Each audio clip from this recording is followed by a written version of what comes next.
Bab 726. Adeo terbangun oleh siraman air dingin dari Disa. Ah!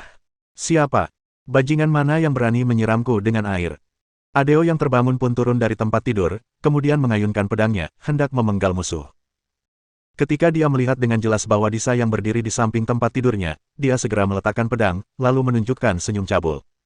Bawahanku itu memang pengertian. Karena kamu begitu cantik, aku tidak akan menyalahkan. Gadis, apakah kamu ingin melakukannya sendiri atau ingin aku membantumu? Kurasa biar aku bantu saja, supaya kamu tidak lelah. Adeo bangkit sambil tersenyum, ingin menerkam Disa. Bang! Gelas anggur melayang dari belakang Disa, menghantam wajah Adeo dengan keras. Ah! Adeo menjerit kesakitan, lalu mengulurkan tangan untuk mengambil pedangnya lagi. Bang! Objek lain melayang dari belakang Disa. Kali ini bukan gelas anggur, melainkan anak panah berlengan bunga plum. Ini adalah salah satu dari sekian banyak senjata tersembunyi yang diberikan Dewi kepada Arjuna.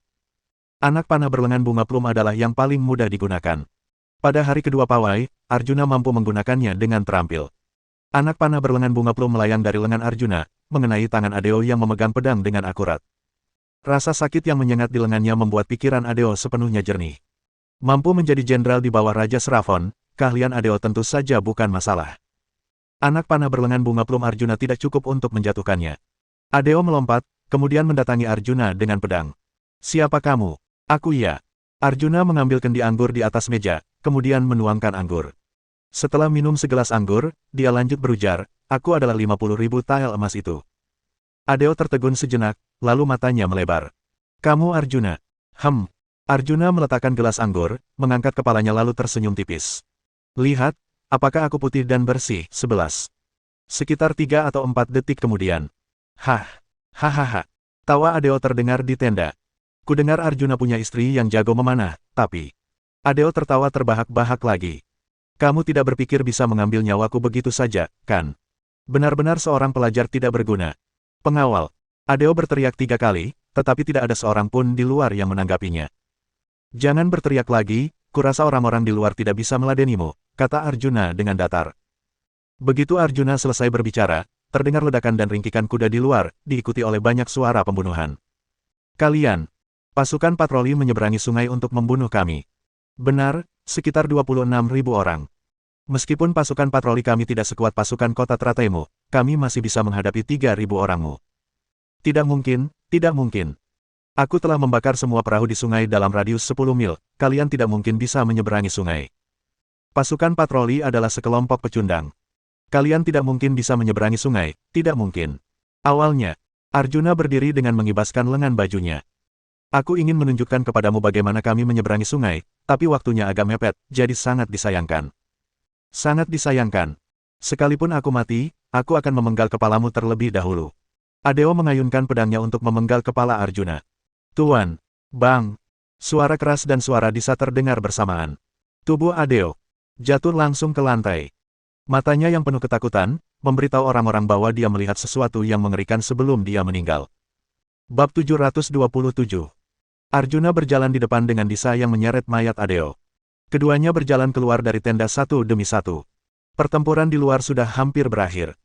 Ribuan anak panah ditembakkan sekaligus, sekitar 3.000 pasukan kota teratai tertusuk oleh anak panah pasukan patroli. Galang memimpin orang-orang untuk memeriksa apakah ada pasukan kota teratai yang belum mati. Jadi, sesekali terdengar suara pukulan terakhir dan teriakan. Salam, Yang Mulia Arjuna. Salam, Yang Mulia Arjuna. Melihat Arjuna, para prajurit pun berlutut. Arjuna buru-buru memberi isyarat untuk mempersilakan mereka berdiri. Tidak perlu begitu, cepat bangun. Para prajurit bersujud sebelum mereka berdiri. Dari masuk ke tenda hingga meninggalkan tenda istana, waktunya kurang dari setengah jam. Para prajurit patroli yang berdiri di depan Arjuna bersemangat tinggi. Mereka, pemuda yang diejek oleh semua orang sebagai prajurit yang tidak berguna kini menyapu bersih resimen kavaleri pasukan kota teratai hanya dalam waktu setengah jam. Mulai sekarang, mari kita lihat siapa yang berani menyebut mereka sebagai pecundang. Begitu para prajurit berdiri, Ardian menghampiri mereka. Dia tampak cemas, seolah-olah dia telah menunggu lama. Yang Mulia Arjuna, hari sudah hampir fajar. Kita membuat banyak keributan. Begitu fajar menyingsing, pasukan kota teratai di sisi lain pasti akan mengejar kita. Kita harus segera pergi dari sini. Setelah melenyapkan Adeo, Arjuna dan anak buahnya dapat langsung pergi ke Kabupaten Damai, lalu menyeberangi sungai air hijau ke kota Perai. Sebelum pasukan berangkat, Arjuna meminta Disa memenggal kepala Adeo, kemudian menancapkannya di tiang kayu. Nasib seorang pengkhianat. Sebelum pergi, Arjuna sengaja menulis kalimat tersebut di selembar kertas lalu menempelkannya di kepala Adeo. Shrek. Ketika utusan yang melaporkan berita itu menggambarkan kematian Adeo dan memberikan kertas bertuliskan, nasib seorang pengkhianat, yang ditulis Arjuna kepada Raja Sravon. Raja Sravon membanting kertas itu dengan keras ke atas meja. Penghinaan. Ini adalah penghinaan. Raja. Maruli, Letnan Jenderal Angkatan Darat Kota Teratai yang masih menjaga kota Taman Jati, berlutut di lantai untuk meminta bertarung. Aku akan membawa 30.000 prajurit elit untuk mengejar mereka. Aku bersumpah akan memenggal kepala Ardian dan Galang, serta wakil menteri itu untuk membalas penghinaan ini. Raja, aku mohon untuk bertarung.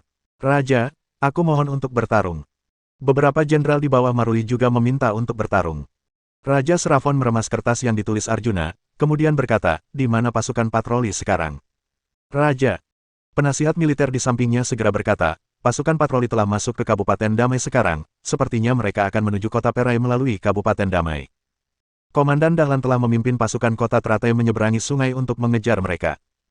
Pasukan patroli tidak sekuat pasukan kita, aku yakin mereka bisa segera menyusul.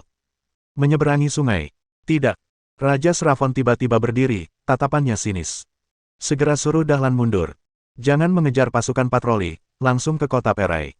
Setelah mengambil kota Perai, baru suruh dia mengeksekusi Ardian dan Galang, serta 11.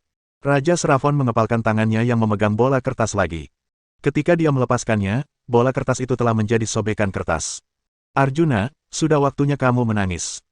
Raja Sravon memerintahkan Dahlan untuk langsung merebut kota Perai, sedangkan tugas mengejar Arjuna diberikan kepada Maruli. Pasukan kota Teratai tidak berjumlah 50.000, sebenarnya adalah 130.000. Maruli memimpin 30.000 pasukan kota Teratai keluar dari kota Taman Jati untuk mengejar Arjuna dan kawan-kawan.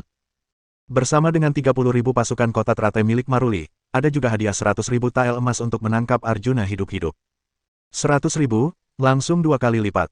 Wah, aku begitu berharga. Rasanya aku ingin membunuh diriku saja.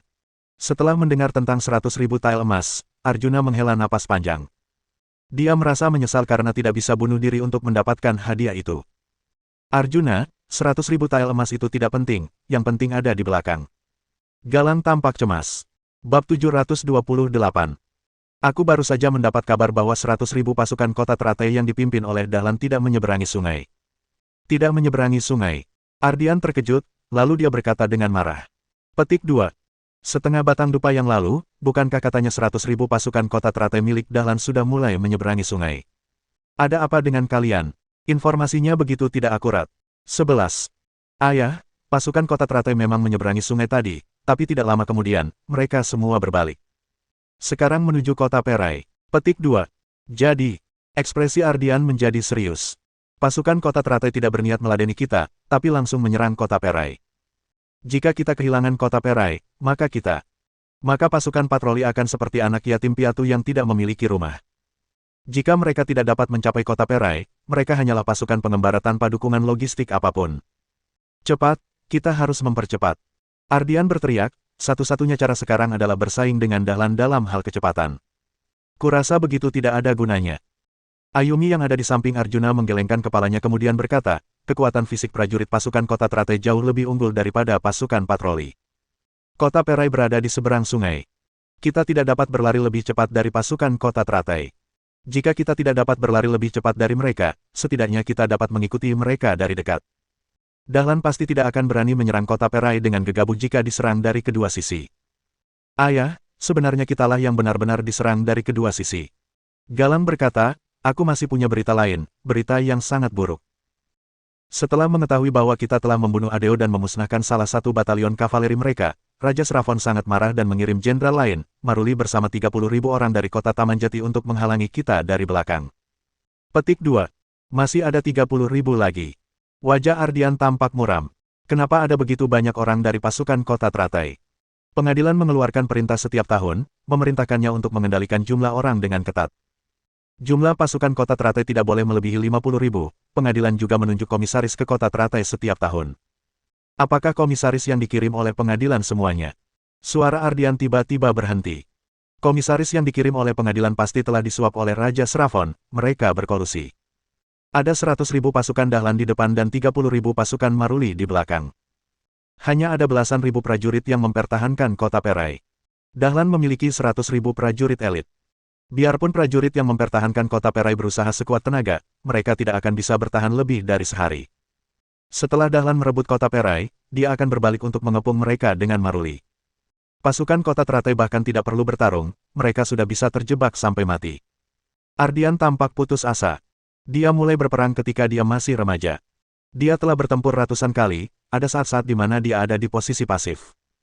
Namun, dia tidak pernah seperti sekarang, tidak ada harapan sama sekali.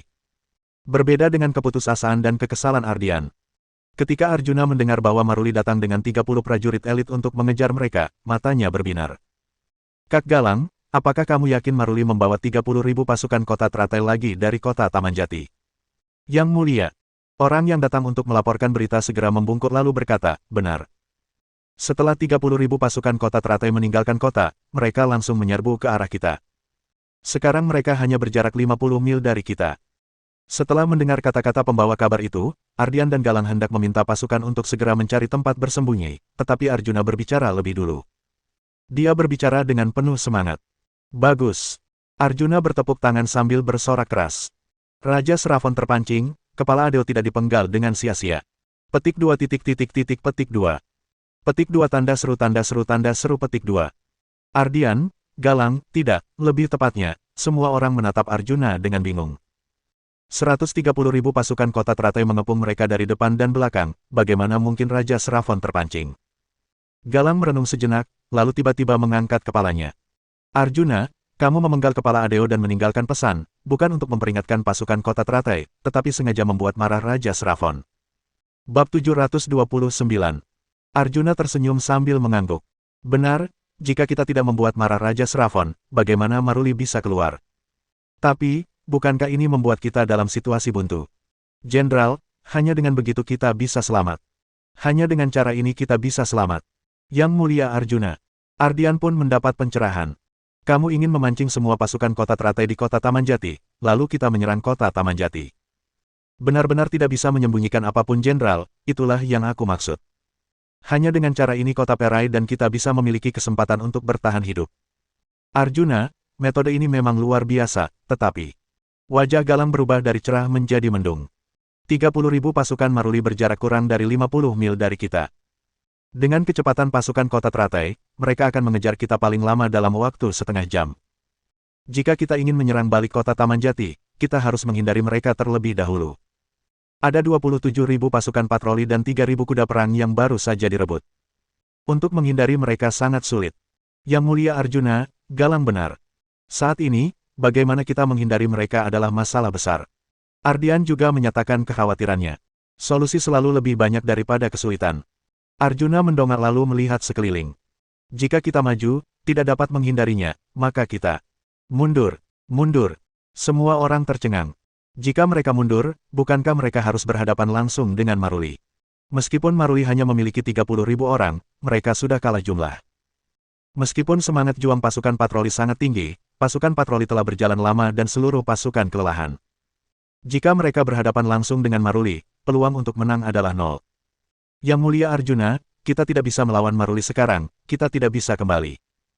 Ini adalah pertama kalinya Ardian membantah Arjuna dengan sangat serius sejak Pawai Panjang. Jenderal, kita kembali bukan untuk berhadapan langsung dengan Maruli, tapi untuk menghindarinya. Menghindarinya. Perkataan Arjuna membingungkan semua orang lagi. Bagaimana mereka bisa menghindari dengan berbalik? Semua orang mengira Arjuna bercanda. Beberapa orang bahkan mulai kesal dengannya, mereka berbisik untuk mengungkapkan ketidakpuasan mereka. Dia pikir setelah dia menghabisi satu resimen pasukan kota teratai dan membunuh Adeo, pasukan kota teratai itu terbuat dari kertas. Ya, ada 30.000 orang yang mengejar kita. Berbalik untuk menghindari mereka. Apakah dia benar-benar berpikir bahwa pasukan kota teratai bodoh? Dia suruh kita kembali, bukankah itu sama dengan menyuruh kita cari mati? Mendengar apa yang kalian katakan, aku punya sebuah ide yang sangat buruk dalam pikiranku. Apakah 3.000 orang itu adalah orang yang dikorbankan oleh pasukan kota teratai untuk membuat kita berpikir bahwa kekuatan tempur pasukan kota teratai biasa-biasa saja? Kalau begitu, Yang Mulia Arjuna. Pengkhianat. Bao. Sebuah kepala jatuh, lalu berguling ke lantai. Semuanya, lihat, teriak Ardian, darah menodai pedang yang dia angkat tinggi-tinggi. Dia memenggal kepala prajurit yang baru saja menentang Arjuna. Tindakan Ardian yang mendadak itu mengejutkan semua orang. Tidak ada yang berani membahasnya lagi. Tatapan Ardian menyapu para prajurit dengan dingin. Orang yang berspekulasi jahat pada pemimpin akan berakhir seperti ini. Usulan Arjuna memang tidak masuk akal. Namun, Ardian sangat mempercayainya. Di seluruh Bratajaya, siapapun bisa mengkhianati Paduka Kaisar, kecuali Arjuna. Setelah mendiamkan pasukan, Ardian berbalik untuk bertanya kepada Arjuna. Bagaimana kita bisa menghindarinya? Yang Mulia Arjuna, tolong beritahu secara rinci. Jenderal Ardian. Arjuna berkata dengan sungguh-sungguh. Tidak ada waktu untuk memberitahu secara rinci sekarang. Jika kamu percaya padaku, turunkan perintah. Mohon dukungan dari Om Ante-Ante sekalian buat subscribe agar Mimin terus semangat untuk up novel seru lainnya. Sekiranya ada kebutuhan buat subback, silakan inbox Mimin atau tuliskan di kolom komentar. Terima kasih.